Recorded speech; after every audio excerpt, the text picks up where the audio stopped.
15 شعبان کی رات میں ہمارے ملکوں میں، جو ہمارے عجمی ملک ہیں، اس میں وہ کچھ ہو رہا ہے جو نہ میرے نبی نے کیا، نہ صحابہ نے کیا، نہ تابعین نے کیا۔ عجیب و غریب عبادات گھڑ لی ہیں، عجیب و غریب اس کے اعمال بنا لیے ہیں اپنی طرف سے، اور مسجدیں بھری ہوتی ہیں اور روشنیاں لگی ہوتی ہیں اور وہ آتش بازی ہو رہی ہوتی ہے۔ میرے نبی نے اس رات کی فضیلت بتائی، عمل کوئی نہیں بتایا۔ جیسے یہاں کوئی صلاۃ تسبیح کی جماعت کرا رہے ہوتے ہیں، کوئی اجتماعی تہجد پڑھ رہے ہوتے ہیں، کوئی دیگیں چڑھا رہے ہوتے ہیں، کوئی آتش بازی کر رہے ہوتے ہیں، تو وہ اس میں اتنا غلو ہو گیا ہے کہ یہ بھی ٹھیک نہیں۔ اور کچھ علماء نے اس کے رد میں اس کا اتنا انکار کیا ہے کہ اس رات کی کوئی فضیلت ہے ہی نہیں، یہ بھی ٹھیک نہیں۔ اس بیچ کا راستہ، اس رات کی فضیلت میں جتنی احادیث ہیں وہ ضعیف ہیں، لیکن اتنی کثرت سے ہیں کہ ان سب کا مل کر جمع ہو کر کم از کم وہ حسن لغیر ہی تک تو پہنچ جاتی ہیں۔ اور ابن عثیمین رحمۃ اللہ علیہ نے بھی یہ لکھا ہے کہ زیادہ سے زیادہ ان احادیث کے مجموعے سے، چونکہ اگرچہ ضعیف ہیں لیکن کافی زیادہ ہیں، تو وہ حسن لغیر ہی تک پہنچ جاتی ہیں۔ تو حسن لغیر ہی سے کوئی عمل ثابت نہیں ہوتا، عمل ثابت ہوتا ہے صحیح حدیث کے سے۔ ایک احادیث کی کثرت سے روایات، اور ایک امت کا عمل، کہ امت کا بہت بڑا طبقہ صدیوں سے اس رات کا اہتمام کر رہا ہے۔ لیکن کچھ عرصہ پہلے تک اہتمام تھا دن میں روزہ رکھنا، رات کو کوئی نوافل پڑھ لینا، کوئی دو چار زیادہ پڑھ لینا، لیکن اب یہ ڈھول تماشے جو اب شروع ہوا ہے، اس کا تو کوئی وجود ہی کوئی نہیں ہے۔ تو اس رات کو اللہ تعالیٰ نے مبارک بنایا، اور حدیث پاک میں آتا ہے کہ اللہ تعالیٰ اس رات میں ساری دنیا کے لوگوں کی بخشش فرماتا ہے سوائے 5 آدمیوں کے۔ 5 کے سوا سب اہل ایمان کی بخشش ہو جاتی ہے۔ مشرک، المشرک، پہلا مشرک، دوسرا مشاحن، مشاحن کیسے کہتے ہیں؟ دل میں بغض رکھنے والا، کینہ رکھنے والا۔ تیسرا مسبل ازارہ، اپنے پاجامے شلوار چادر کو ٹخنوں سے نیچے تک لے جانے والا، لیکن ایک شرط کے ساتھ کہ وہ تکبر کی وجہ سے، سستی کی وجہ سے ہے، غفلت کی وجہ سے ہے۔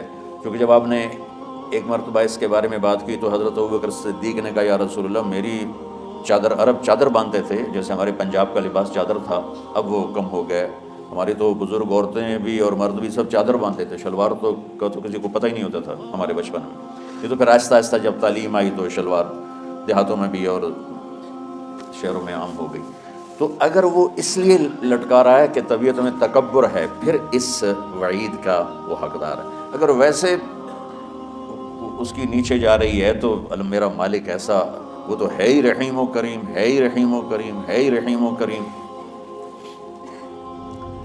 صرف شلوار نیچے لٹکانے سے وہ اتنی شدید سزا دے، اگر اس کے پیچھے تکبر ہے، پھر ہے یہ تکبر نہیں ہے تو انشاءاللہ وہ اس سے محفوظ ہوگا۔ تو اپنی چادر کو لٹکانے والا، لیکن بشرط تکبر۔ کتنے ہو گئے؟ عاق لوالدیہ، ماں باپ کا نافرمان۔ نافرمان ایسا کہ دکھ دینے والا۔ چھوٹی موٹی اونچ نیچ تو ہر بچے سے ہو جاتی ہے، جن نے والدین کو ٹکڑے ٹکڑے کر دیا اور ان کو دکھ دے دے دے دے کے ان کا سینہ چیر دیا ہو، چونکہ آپ کہتے ہیں پرزے پرزے کرنا کسی چیز کو، تو اپنے دکھ دے کر اپنی بدتمیزی کے ساتھ اس نے ماں باپ کا دل زخمی کر دیا ہو، ایک یہ نہیں معاف ہوتا۔ 5واں مدمن خمر، مسلسل شراب پینے والا، مستقل جو شراب کا عادی ہو۔ ان 5 کو مؤخر کر دیا جاتا ہے۔ معافی نہیں ہونے کا مطلب یہ نہیں کہ اللہ تعالیٰ کبھی معاف نہیں کرے گا۔ معافی نہ ہونے کا مطلب یہ ہے کہ یہ 5 ایسے گناہ ہیں کہ اس کی وجہ سے بخشش رک جاتی ہے۔ اگر وہ شرک سے نکل آئے، وہ کینہ سے نکل آئے، وہ تکبر سے نکل آئے، وہ والدین کی نافرمانی سے نکل آئے، شراب چھوڑ دے، تو ان کی بھی بخشش ہو جاتی ہے۔ جب کوئی توبہ کرے گا فوراً بخشش ہو جائے گی۔ نہ 15 شعبان کی ضرورت ہے، نہ لیلۃ القدر کی ضرورت ہے، نہ بیت اللہ جانے کے ساتھ توبہ کی شرط ہے۔ جہاں بھی وہ بیٹھ کے توبہ کرے گا، جس لمحے میں کرے گا، اسی وقت اس کی توبہ قبول ہوگی اور اللہ اس کے پچھلے سارے گناہوں کو معاف فرما دے گا۔ دن کا روزہ، رات کا قیام، زیادہ سے زیادہ قیام سے مراد نوافل ہیں، کوئی گھر میں پڑھ لے، کوئی مسجد میں پڑھ لے۔ نوافل، نفلی عبادات گھر میں ہی افضل ہوتی ہیں۔ میرے نبی سنتیں ہمیشہ گھر سے پڑھ کے آتے تھے، تہجد اپنے گھر میں پڑھتے تھے، مسجد میں نہیں پڑھتے تھے، سوائے اعتکاف کے آپ اپنے نوافل سنتیں سب گھر میں پڑھتے تھے اور مسجد میں صرف فرض آ کے ادا فرماتے تھے، اور اس کے بعد بیٹھنا ہوتا تھا تو بیٹھ جاتے تھے، اٹھنا ہوتا تھا تو اٹھ جاتے تھے۔ تو اعتدال اللہ کو ہر چیز میں پسند ہے۔ دنیا جو مختصر ہے اس میں کیسے پسند نہیں ہوگا؟ آخرت جیسے معاملے میں بھی اللہ ہم سے کہہ رہا ہے اعتدال، امتن وسطا۔ ایسے عیسائیوں کی طرح ترک دنیا بھی نہ کرو، یہودیوں کی طرح دنیا کے پیچھے نہ پڑ جاؤ، رزق حلال بھی کماؤ، اپنے بچوں کو بھی دیکھو، اپنے فرائض کو بھی دیکھو جو دنیاوی ہیں، اور اللہ سے بھی اپنا معاملہ ٹھیک کرو اور درست کرو۔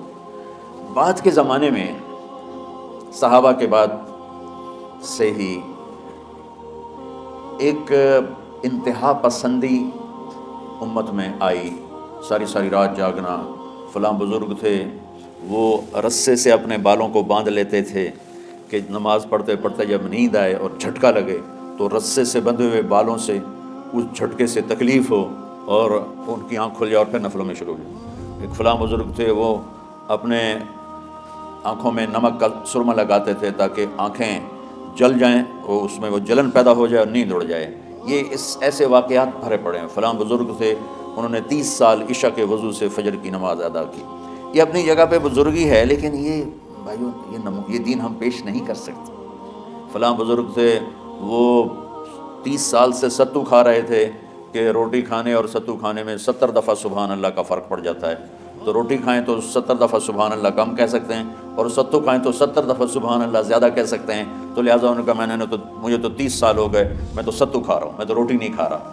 یہ دین نہیں ہے، یعنی یہ وہ دین نہیں جو ہم انسانیت کو پیش کر سکیں۔ یہ تو لوگوں کو دوڑانے والی بات ہے، یہ رہبانیت کی شکل ہے۔